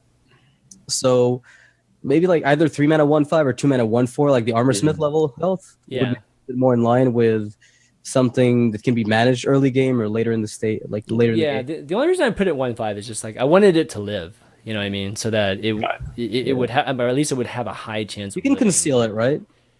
Well, I mean, you couldn't conceal. You'd have to play conceal, sure. Yeah, sure. At 1/5, the stat base is pretty high. Like that's 6 points worth of stats, and I think with 2 drops, you like on average it's 5 plus an ability, right? Yeah. 1/4 is good. Yeah, 1/4 is good. I can see why you did that. I mean, you don't want to make it a 2/3, right? Because then it just dies. So yeah, definitely not a 2/3. I did not want to make that a 2/3. A 0/5 I'd be okay with as well, but then it's just got no potential unless it's a combo card. Like it literally has no purpose. Mm-hmm. It just doesn't trade. So I really do like that. Yeah, exactly. Okay, cool. Let's see. Next one we have Ambusher. This is Noxious's card. Oh my god. Oh yeah, it's a Murloc baby. Whenever a hero. It's a 3/2/3. Okay, so it's a 3-mana 3/2 Murloc. It's called Cold Light Ambusher. Epic card Stealth. Whenever your hero attacks, each player draws a card. So this card I made as a way to intersect with a ton of potential archetypes. So one of the archetypes is you're playing an aggro deck, you have weapons. You know, you're not like Wazoo, right? You are aggro warrior or hunter. And you have this card that comes in stealthed, so it lives, and then you attack on turn 4, or the turn it comes into play, and you draw a card. But the opponent does as well, so you give them more options to stop the damage. So if it's a control deck or mid-range deck, they will have more tools to follow it up with. Because it's stealth, you can keep it stealthed and keep drawing. So that's like the first tool of it, which is a 3-drop that draws in aggro that has weapons. It's very specific. But then there's also the whole, I want to mill you, and I'm rogue. So I play this guy on top of Collateral, and because I have a weapon in my class, I can also mail you while I'm drawing myself. And then there's the other tool, which is I just play a Murloc deck and I need card draw that isn't terrible. I'm Murloc Paladin or Murloc Shaman. Here I go. So I thought that was just like a cool card that intersected with just a ton of archetypes at once and didn't feel completely broken. I don't know. Maybe I'm wrong. Yeah. Seems pretty balanced. Like I like the if you're playing Mill Rogue, turn 2, weapon up, turn 3, start dropping this and just start hitting face. Does Blizzard like the idea of Mill? Because I know they have this whole thing about that's a good question. Like, losing, like they don't want people to lose control of their hand essentially. And Mill is kind of like that, but not really. I know like people love Mill Rogues. Like people love watching Mill Rogue. Like the freaking top 3 Tavern Brawl, everyone's playing that Mill Druid because it's fun. It's like, it's, a very control-y way of, interfering with your opponent's deck and hand. Yeah. What's the most different way of playing Hearthstone than you can possibly have? I don't think there's any other. Combo Warrior was fun, right? Did you guys try it out? Like when you Violet Illusionist, Fool's Bane, you get them to 0 cards, and then you play Violet Illusionist, Brand, Cold Light as Warrior. You take 0 damage from fatigue and they die. Like this can fit with Fool's Bane because you draw, they draw, and it's like it's so many decks that are fun that I'm like, I like this type of card just because it has like this very straightforward purpose, but it can also be made into like a, I don't know, kind of a combo tool. Yeah. I want to see more of that kind of card, not this exact mechanic, but those kinds of cards I think would be nice for Hearthstone because they're pretty complex. Like it looks like nothing, but it's easy to understand, but it does so much at once. Yeah, I mean this will of course go great with Aggro Shaman and Doomhammer, right? Sure. Like, you got to replenish your hand, and that's like a very draw tons of. It's a very traditional like way of using this card. Like not doing mill is just like, hey, I'm gonna punch you, and I'm going to cards punching you. So I'm going to play Cold Light. Yeah, and you do lose something, right? It's 3 mana, so it's lots of tempo, and it's stealth, so you can't really take advantage. And if it gets hit in a AOE because you're filling up the board, you're essentially throwing away a card. Yeah. So yeah, definitely a lot of possibilities with them. Pros and cons. Yeah, absolutely. Yeah, seeing a mill.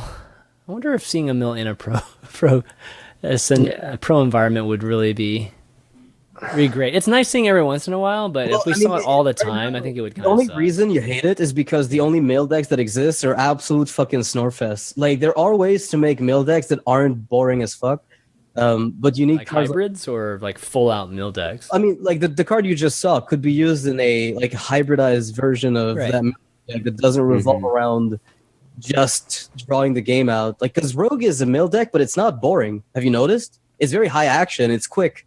Unlike Warrior or Fatigue Mage, which are both like sit back, eyes block, pass. Like that's what you don't like to see. But Mill Rogue is great. I think it is. Okay. All right. So next card that we have here is a 1 mana. It's called Unpicked or Unpickpocket. It's an epic card, and it introduces a new mechanic, which is bargain 2, draw a card. So what's bargain 2? Is it a discount or? So bargain is a mechanic that I came up with because it's kind of like a reverse overload, but the way it works is you give your opponent coins for each bargain. So you give your opponent 2 coins, so you pay 1 mana, you draw a card. That's what Unpickpocket does. And in return for paying 1 mana to draw a card, you give your opponent 2 coins, which again does many things. Either you play it in mill row because you fill up their hand and hey, fuck you, your coins are taking the slot that you want before I mill you. Or alternatively, is just something you play because you want to draw with Auctioneer, trigger combos. Yeah. If they play coins and you have a way to abuse the fact that they play spells, or you have like a Lotheb type card in the metagame that can also be exploited. There's so many things you can do with a card like this or mechanic like this, at least in Rogue, that I thought it was pretty interesting. Yeah. No, I don't know if it's broken or what. I think it's cool. Yeah, bargain is negative though. Like it's a very, very negative effect. Yeah. But I think 1 mana cycle is just so strong that you kind of have to make it that bad. Seems like it really helps your opponent in most. Like you have to have a really specific deck for this. Then. Yeah, I think it's actually very, very good.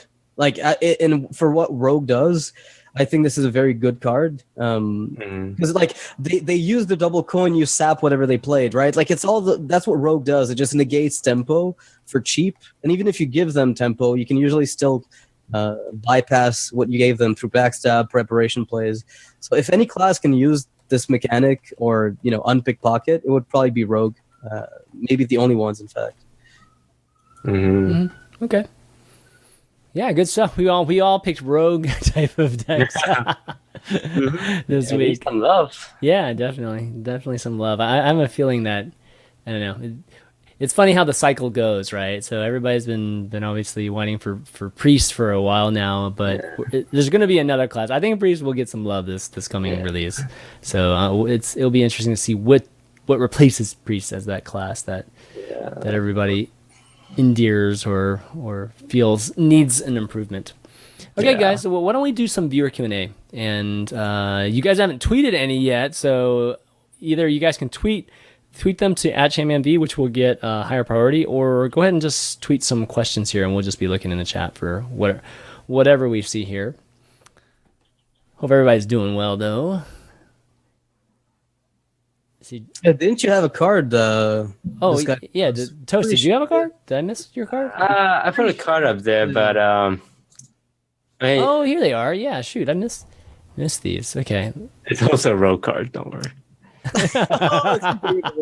Which one do you want me to do? Which one?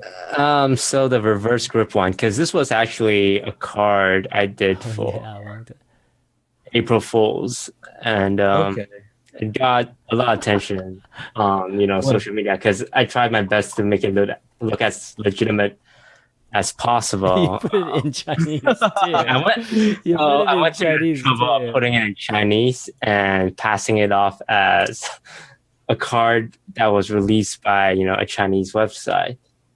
Because usually with like April Fool's fake leaks, people just straight up make a card. It's like, whoa, check out this card. But if you add that layer of convincing me, like you had a background made, like it was. I know, you actually had a background. That's awesome. That's like super well done. Yeah. So people were discussing it, and Pembroke had to step in and say, yeah, it's not real. But there was a lot of good points. Like Sai saw the style was real, and he said he loved the idea of it. Yeah. But for me, so there's a couple of problems. It's a 1 mana draw card, which in Rogue is insane. Yeah. And the idea was you have to have a weapon available for you to play this card. Another thing is like the use of it, like swapping your weapons attack and durability. I feel like it's one of those things where it's like, oh, that's a cool effect. That's neat. It reminds me a lot of like Confuse and Alchemist. It's like, yes, there is some scenarios where it's cool, and it's like if you pull it off in the perfect way, it's like holy shit, amazing. But most of the times, it's just gonna be like, okay, that didn't really do much. In fact, it probably hurt me a little bit.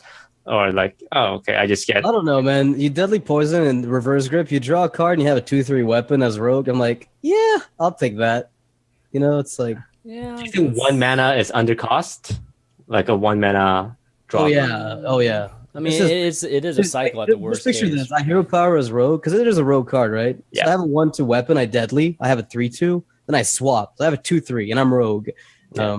I'm not done doing my thing. I guess with Blade Flurry being like nerfed, it's less OP or less like dangerous.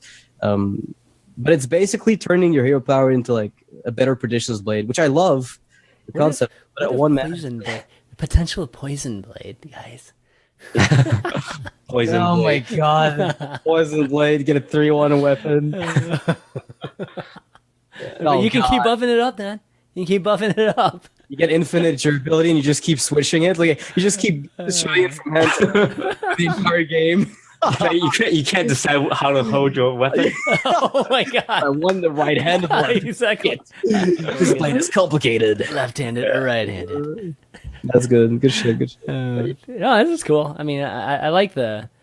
Yeah. I like that how it just makes you kind of think. Again, it makes you think of different cards in a different way. I really like the concept of it though. Yeah. So it's like, this one is really cool. Yeah, it's a neat and cool effect, but chances are you're going to use it mostly for the cycle for your auctioneer or whatever. Yeah. Yeah, Which kind of sucks. Like, what if it says swap your weapons attack and durability, then give it +1 attack, and it was just 1 mana, no card draw? Like, that's it's like a worse deadly poison in a way.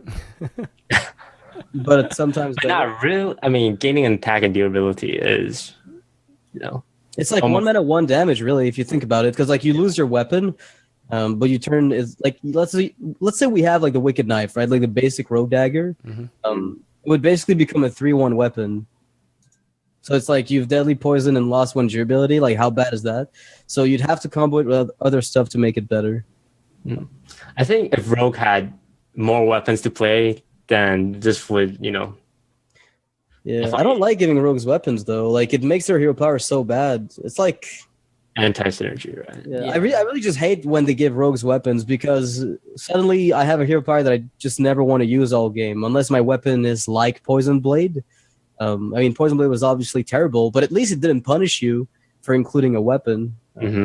So Yeah, the weapon hero power is very limiting in a lot of ways because in the same note, I wish rogues could have more weapon cards. which is why I like this card because it's not a weapon and it still makes me want to like if you add a ton of cards like this, like Deadly Poison in this, suddenly you have like this very interesting rogue type deck, which Tinker Sharpsword or Blade Flurry, Deadly Poison, the South Seas Quit Face or whatever his name is.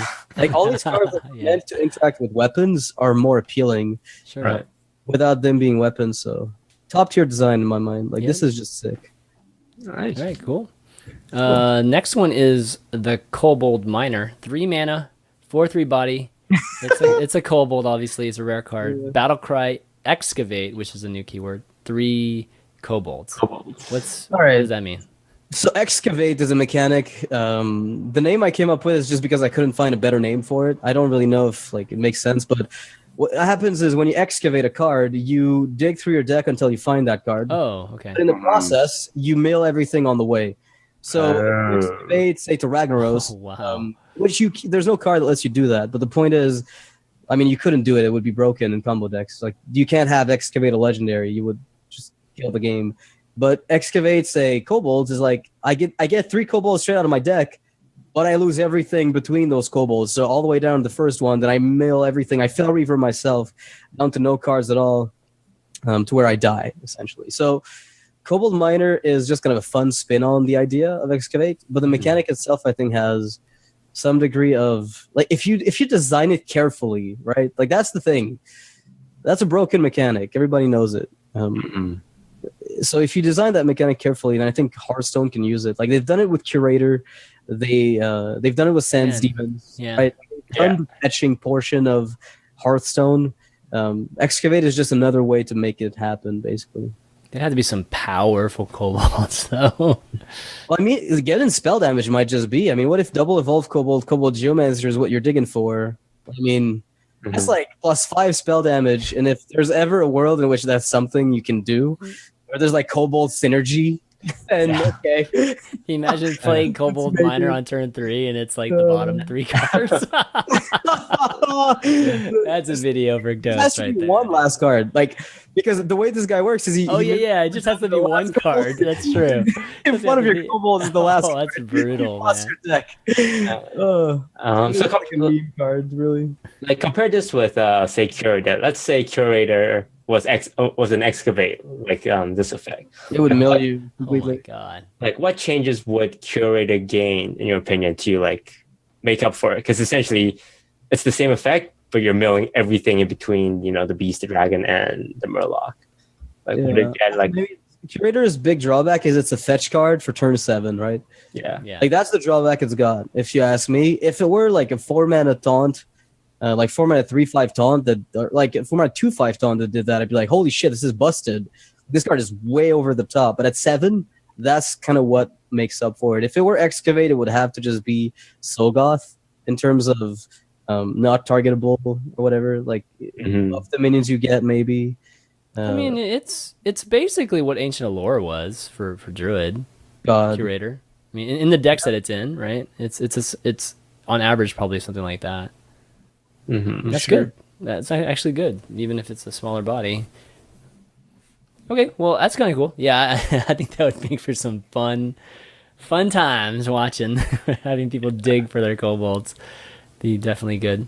All right, so let's take a question here. We do have one question, and it's from Michael or Bowser from Twitter. If you could introduce one wild card back to Standard, what would it be? I know mine. Wow. Wild. So next Ramus and GVG. Yeah, I'll let you guys go and see if you. I mean, like for me, it's probably Lothab. Yeah, that's the one I was. Of course. I don't want Lothab. I mean, Lothab, it just gave you an answer to certain spell decks. Like at that crucial turn, like playing Lothab on the right turn in Freeze Mage is like game changing. You play it a turn too early, maybe he Alex Rozes you. You play a turn too late, by then he already has his setup. Like I miss that. Lothab.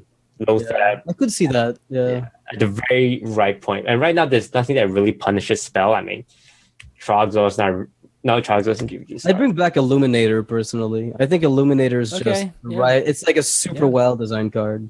I would love Illuminator right now. I think that would allow for some more Hunter and some more possibly Mage. I don't know. Mage might have some things now with Valet and everything, right?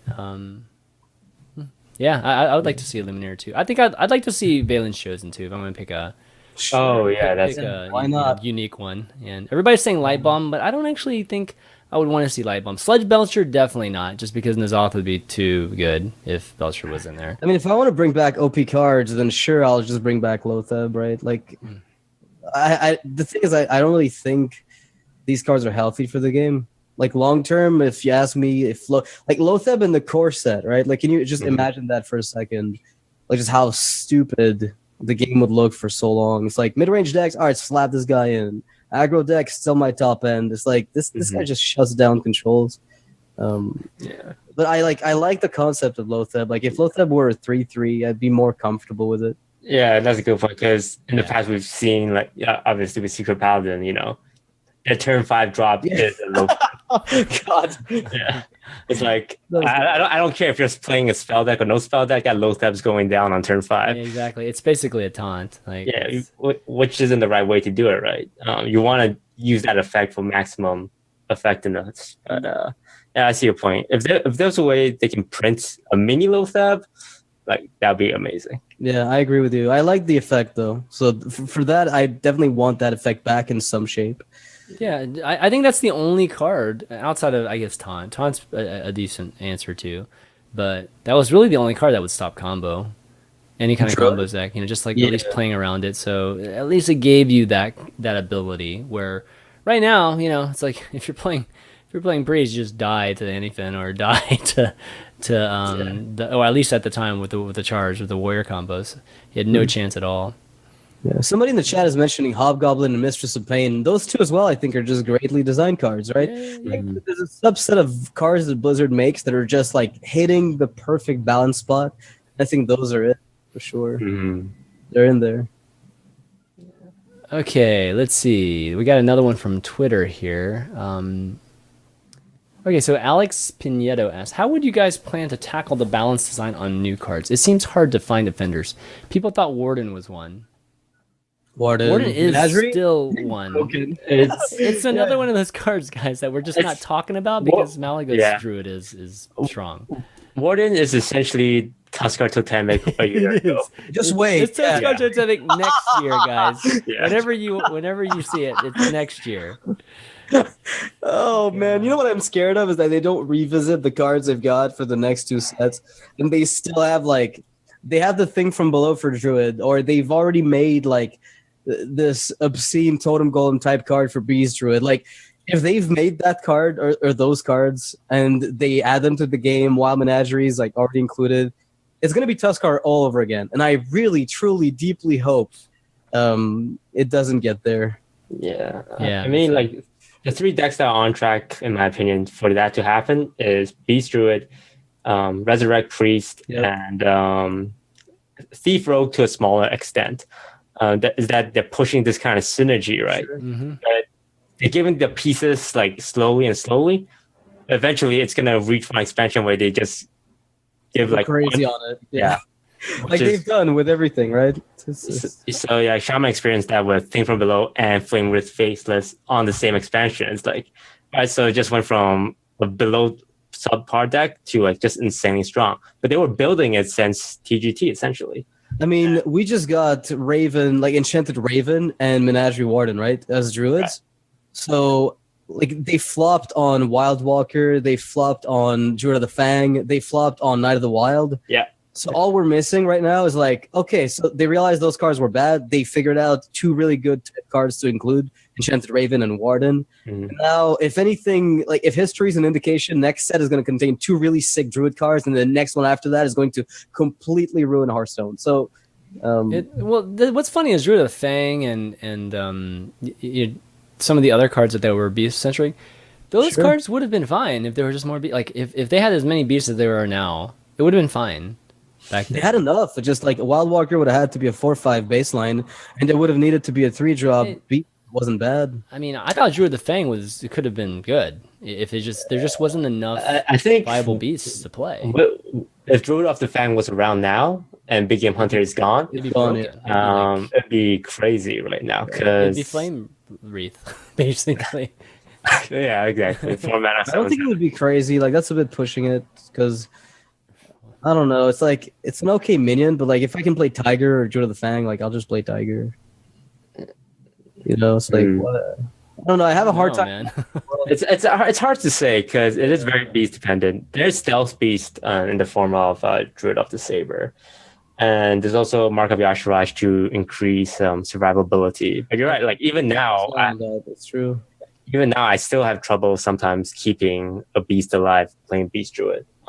That's the biggest problem, right? We have Mounted Raptor, which summons nothing.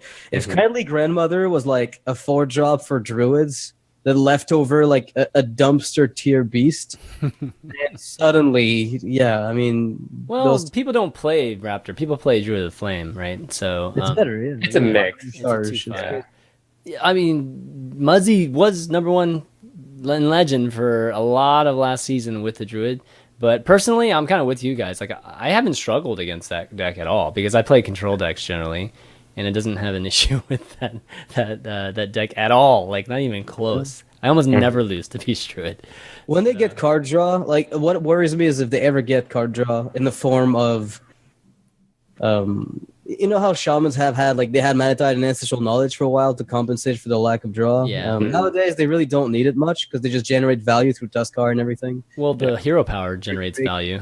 But they play a Druid Drake, for instance, right? They have value tools that they can use, whereas Druid doesn't get that. And if we ever get a compensation gift from Blizzard to Druid to make up for that lack of card draw, on top of Mark of Yashiraj, I think that's what's going to push the deck into. I don't know, just it's going to become obscene, really. But I guess getting back to this question, how would you tackle the balance design? For me, it's I would I mean, I would continue different lines of archetypes. They've been trying, whether it's tribal, with like beasts and we've seen with Murlocs or whatnot. But also, I think that the whole battle cry. I think the battle cry archetype or whatnot they were trying with things like crowd favor and things like that.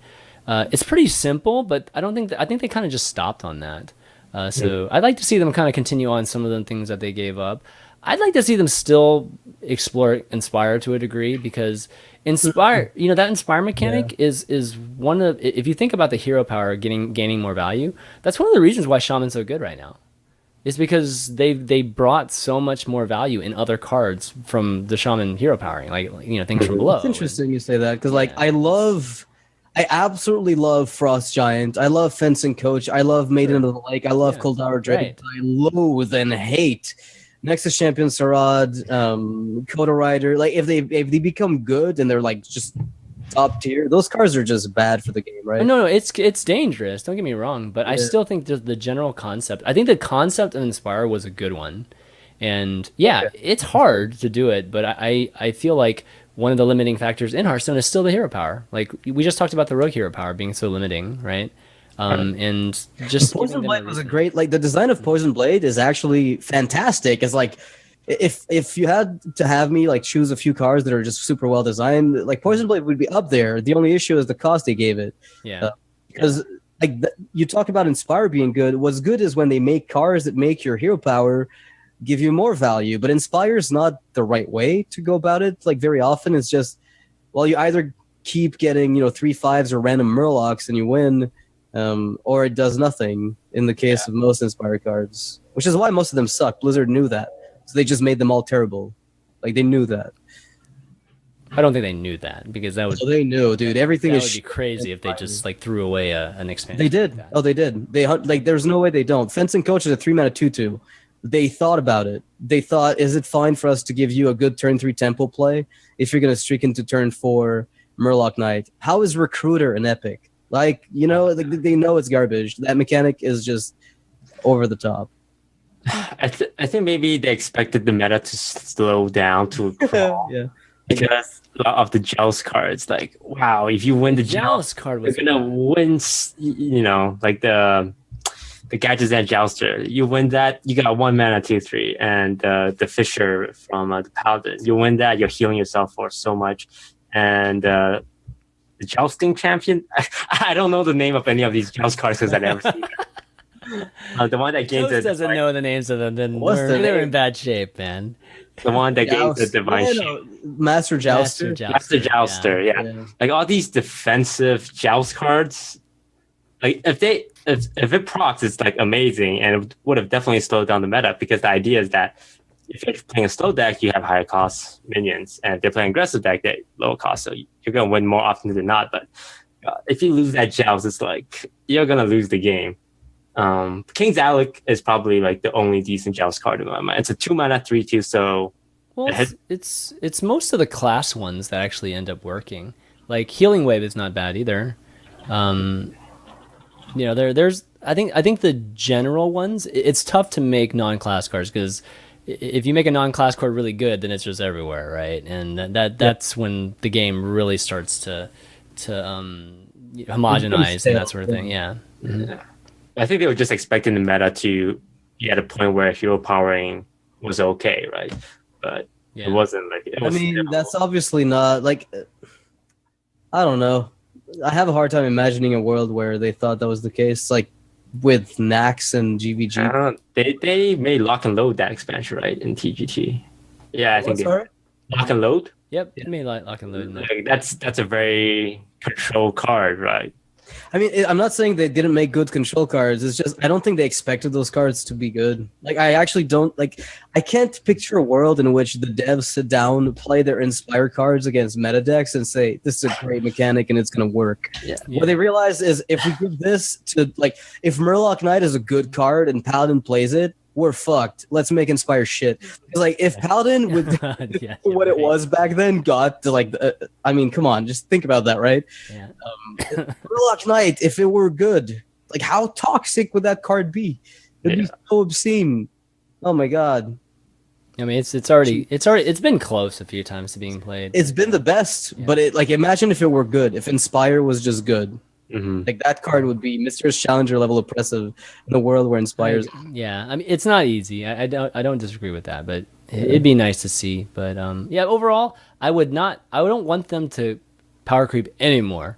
So try to get creative with what you can do with the current power levels, because if it gets any more powerful, then I think we could be cornered actually in terms of what we're doing with given the 30 cards, given the 30 health. I mean, there's only so much more we can do before it just gets crazy, you know. And keeping things simpler, keeping things like moderate is what it kind of makes for more plays, you know. But they have to add synergy, like a lot more of it, right? You alluded to it in the form of tribal and everything, but if your deck building consists of the strongest curve stuff, then it's boring. But if your deck building consists of, like, for all the shit that we give Yogg Druid, I think it's a fantastic design for the deck. I think it could use a bit of a general toning down. Like Arcane Giant that just pushed it. But point is, that type of deck is fantastic because it's got like all these elements to it that aren't the same, but they all use the same tools, and we just don't have enough of those. I know, but if you try to one up that, I mean, what are we looking at? You don't want to one up, you don't want to one up it, but like Mill Rogue could be a thing. Freeze Mage without Mad Scientist could be a thing. Like I don't even hate Freeze Mage. I don't even hate Priest, as long as it's not this. I play 1, 2, 3, 4, 5, and I resurrect you down. Like that's just garbage. That's not what I want. I want you to go ahead and discover minions, put them in the graveyard, and then resurrect from those minions. Yeah, exactly. You're in the game. Like, so there's a lot of decision making throughout the stages. Whereas if it's just, oh, I got my injured, on curve, now it's dead, now I win. Like, if that's the meta that we're gonna get, there's no decision making there. It's boring. Yeah, I agree. All right, one more question. We've kind of been going long here today. Villic MC asked, do you think Hearthstone would benefit from larger deck sizes, like maybe 40 or 45 cards? Would it help with the deck stagnation? I mean, maybe, but that will never happen. I can almost guarantee you that will never happen. I mean, that's getting into like pretty like advanced deck building, like because it's like Magic the Gathering. Like the answer is the answer is aggro is just OP because control decks. Like, imagine your Control Warrior deck with 2 extra Prince Malchazars in it. Okay, now you have this Zoo deck that instead of playing Direwolf Alpha smashes down Lance Carrier. You're still fucked. Like it, aggro just has way more ability to have redundancy than Control, and you just lose. Well, I mean, you can also think of it from the standpoint of some decks do almost have 40 cards now. So we're already, we're getting there. And then if this whole Steel Rogue is going to become a thing, then Rogue is going to have 40 cards. So we might have 2 classes that almost have 40 cards. It has to give you a try from Magic the Gathering. If we go 40 cards, control decks need to be able to look at the top cards of their library, or you need to have like cheap curator effects for specific decks. Mm-hmm. Like otherwise, you just end up with this. Well, okay, I got my God draw, or I got an average draw. Yours is crap because your control, I win. Yeah. You couldn't go 40, 45 cards without altering the health. So it would be a completely different game at that point. Yeah. Because there's just not enough removal cards right now. But there's a lot of minions card, right? It's not going to be a big difference if you play, say, Imp Gang Boss versus Dark Triad Councilman. But now you have to fill up your control deck with more removal, but you're playing all the good removals now. So now, do you fit in Dark Bargain? I know, exactly. To destroy minions? Exactly. Do you fit in, Demon Fry to do 2 damage? Do you fit in Life Drain just because, you lose your ability to draw your removal when, deck size increases. So you can make up for it by adding more removals, but in Hearthstone, there's just not that removal cards. I mean, it's just starting to put in less optimal removal. But with that less optimal removal, it's not going to be as effective if your opponent drops an aggro minion. Because to him, it's not a huge difference. But to you, your removal, the difference between, Shadow Bolt and a Drain Life is insane. It's really huge damage, right? So I think if you are going to increase the deck size, you definitely have to increase health size. But I think 30 is working out pretty well for Hearthstone right now. Yeah, I think it's still within the realms of being okay. But okay, well, everybody, thanks for your questions for Q&A, and I really appreciate you guys writing in some good questions today. But why don't we wrap up and do some shout-outs? Toast, thanks for coming on here, man. Any shout-outs you want to do, and where can people find you? You can find me on a little Hearthstone channel on YouTube called DisguisedToast, where I make very serious and informational content. Yeah, very, very serious. Serious. Very serious. No memes, no joking, just pure statistics. Serious. And follow me on Twitter at DisguisedToast, of course. All right, cool. Noxious? Yeah, just my Noxious GLHF, just post random Hearthstone videos, either gameplay or Talkstone. A lot of that these days, I feel, as I play the game less. I talk a lot about just game design stuff in general because I like it. Yeah. And otherwise, when I stream, Noxious_HS, and shout out to Complexity for being awesome, and for JJ for still sticking with the game, even though he seems burnt out as fuck. He'll get there. That's funny. I just want to thank you guys for, obviously the two of you guys for doing the show with me. Everybody for coming and watching. We're back on my channel now, so definitely tune in. Remember to tune in here whenever you do come and watch Value Town. I do want to give a shout out to some of the folks on iTunes that have left some 5-star reviews. That's Rummage1727, both are HS, Dr. Zing CCCC. Thanks so much for doing that. And if you guys do listen to the show on iTunes and do enjoy it, you can leave a nice review also, which helps the show greatly and helps other folks find the show when they're looking for Hearthstone podcasts.